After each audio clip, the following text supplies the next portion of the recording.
What's up YouTube, Capital G here, got some impressive Megalith duels for you guys to check out, showing you what the brand new archetype coming out of Ignition Assault can do if you play the deck correctly and have a good build. I tried this deck out when it was first revealed, but it burned through its resources a little too quickly for my liking. I thought the only good recovery card was the Field Spell, which it lets you put one of your Megalith monsters back in your hand when you ritual summon, but I'm just gonna say I must not have been running the right build, because this guy has found the build that essentially is really strong, and that's because of cards like Blot Dragon, guys. You know that people often compare this card to a Dragon Ruler, and man, what you can do with Blot Dragon in this deck is absolutely absurd. Keep in mind, all your Megalith monsters, for the most part, are like levels 4 and 8. Blot Dragon is perfect for that because it lets you search either 2 guys or 1 guy when you resolve it. Plus, Megaliths have this new card that let them ritual summon straight from their deck by tributing a monster on field or in their hand. So a lot of times, you summon Blot Dragon easily, then you tribute it, and you can summon a monster from your deck. You can go plus off that, and then you end up getting even more pluses from Blot Dragon. You guys will see in this duel, he's going to have a hand that basically looks like a spiral hand. Like, it's going to have that many cards in it, and we'll break it down as we go. Anyways, his opponent's playing BLS, and you can take his opponent's turn with a grain of salt. He didn't do anything. He has no ritual, so that's perfectly fine. He opens with Extravagance, in my opinion, the best spell in all of Yu-Gi-Oh! And this is really cool. He's the only person on the entire planet still running Gem Knight Garnet with Brilliant Fusion Band. I just gotta pause and salute this man. Like, he's a real one right there. Still running the Gem Knight Garnet. He says, Cap, it's not a freaking brick. You gotta tell these kids. Anyways, he's going to go ahead and go plus.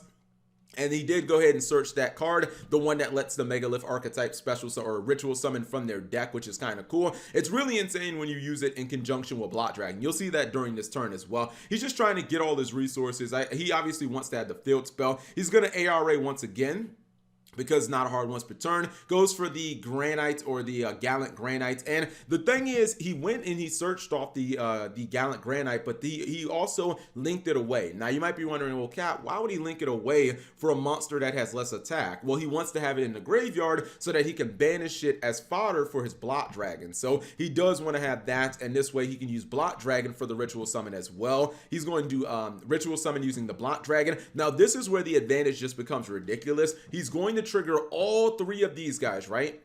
He triggers the Blot Dragon, he triggers the Field Spell, and he is going to trigger his ritual monster that he summoned. And you can actually chain block your Blot Dragon and the ritual spell by making sure your opponent like can't Ash Blossom you by just ordering your chain links the right way. Anyways, when he finally adds all those cards, look at the size of this hand. Tell me this doesn't look like a freaking spiral hand. He has almost 10 cards in his hand. Like, this is absurd, and you know when you get this many cards in hand, you're gonna run over your opponent. Like, they're not going to stop you unless they have a floodgate. I believe his opponent doesn't really have anything. He's probably just wanting to summon the Megalith that nukes cards on your opponent's side of the field. This one right here, the Bethor, it can destroy cards up to, I believe, the amount of ritual monsters in your graveyard with different names. And you're going to see this card in the second duel just be absolutely nuts. The cool thing also is when you're going for offense, you can just summon the Blot Dragon once again from your graveyard and beat the crap out of your opponent with it after you've popped cards based on your graveyard. So it's like, all right, I already used my graveyard to blow my opponent's field up. Now I don't need it anymore. I can summon Blot Dragon, get more offense, and kill them. So first duel, you can take it with a grain of salt. His opponent didn't put up a fight, but maybe the Generator player will put up a fight. This is the deck I'm currently running right now, and yeah, Generators can put up a fight. He is going to try to get some things assembled here, and generally you want to end still having Blot Dragon on the field, because if your Blot Dragon dies, if your opponent kills it, then it's fine, it floats anyways. Plus, Blot Dragon is like a 3,000 defender if I'm not mistaken, so having it on the field naked, it means that like your opponent has to put a lot of effort into actually killing it, and even when they kill it, it's like, all right, whatever, it floats into 2 monsters anyway, so I don't really care. You can see right there, he's going to end with the Blot Dragon.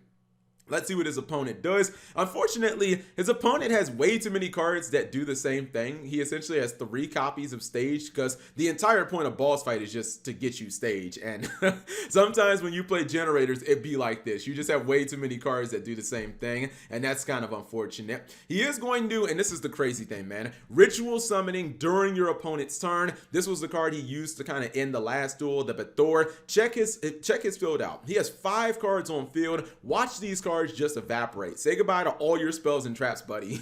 They're all gone. He destroys 4 cards during his opponent's turn. Luckily, he did have that other generator stage in his hand, otherwise he would have been screwed. Unfortunately, he did summon Lopter and he didn't go for Horror, and when that means that when he tries to activate the effect of Lopter, he's just going to hit him with that Call by the Grave. Lopter is going to be negated, and he'll also lose the 1000 attack and defense all his monsters were getting, so he might actually still get wrecked with all these tokens on field. Let's see if he's going to get wrecked. I think he's going to Bethora him again, if I'm not mistaken. I'm pretty sure he's going to drop that. Yeah, you can see the Bethora is right here in his hand. He is going to go for a Bethora eventually. I think he just wants to load his graveyard up with as many ritual monsters as possible. You can see right there he's popping. Holy moly, he popped. That's disgusting. He just popped 5 cards off of 1 ritual set. Like, what?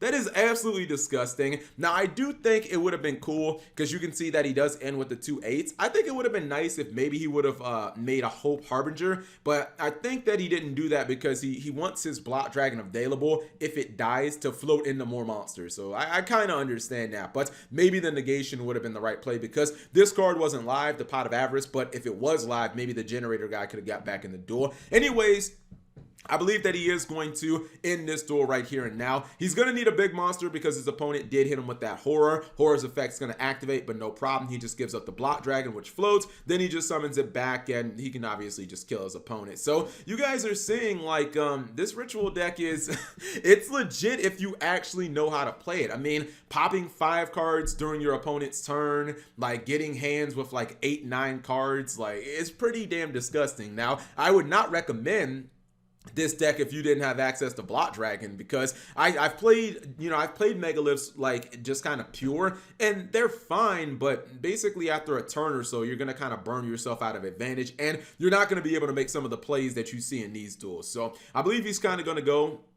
for the same thing that we've seen in the first duels. Whenever you open up or whenever you have access to the field spell, it's great because it's an excellent recovery card. He's obviously going to use Block Dragon. If you're not using that, you're pretty much screwed, but it's perfectly fine because you can search Block Dragon with Gallant Granite, so that's obviously really nice. And you're playing a ritual deck. There's a chance that you're going to get Ash, but the chances are your opponent will not save Ash until you're that deep into your combo. You can see the dinosaur player is going second, which he naturally wants to do. Goes for the Lost World Chain Block, and it looks like things are going to be okay. He's getting things started. He has Ultimate Conductor Tyranno. I wonder if it would have been better to maybe go for a rank 4 here, because I think Doka would probably wreck Megaliths because they don't really have that many like spells and traps in the deck. All of their spells, well, they didn't have ritual spells before. Oh, you know what? Doesn't matter.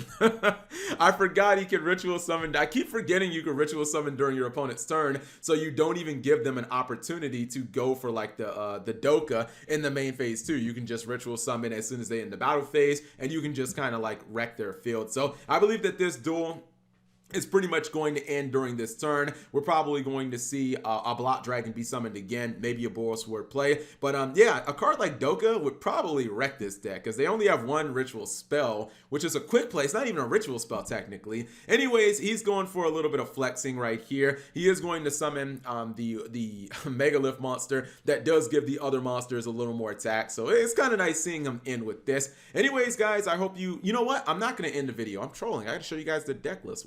What exactly am I talking about? I was gonna end the video without even showing you guys the deck list. Let's get rid of these cybers right here. So here's the deck list, and I love it. It looks I'm sorry, I'm cheesing at the fact that he's running 3 copies of Gem Knight Garnet. Oh my goodness. You ever thought that you would see the day where somebody ran 3 copies of Garnet, not in Brilliant Fusion, or excuse me, not in Gem Knights, and they don't even run Brilliant Fusion? Like, that's just insane to me that somebody is doing that. Anyways, he does obviously have the Block Dragons. Heart and soul of this deck. It's a just crazy advantage producer. Also a card that does a lot of beatdown damage. See, the difference between this deck and like Burning Abyss is usually Burning Abyss like summons Block Dragon one time, they get a search and that's it. This deck can summon the Block Dragon, then it can like use it as material and then summon it again during that same turn to beat your opponent down. This deck can also search the Block Dragon. You don't have to rely on just dumping it into the graveyard because you've got your copy of Gallant Granite. Run 3 copies of this card because you're playing Extravagance as well. No traps in this deck. If you want to run traps, the only one I would probably suggest is Infinite Impermanence. That's basically the only trap that works in Ritual archetypes. But yeah, definitely cool to see somebody actually getting this deck to work. Anyways, hopefully you guys enjoyed the video. If you did, give the video a thumbs up. Thank you guys for watching. As always, subscribe if you have not already and turn on that notification bell for daily videos.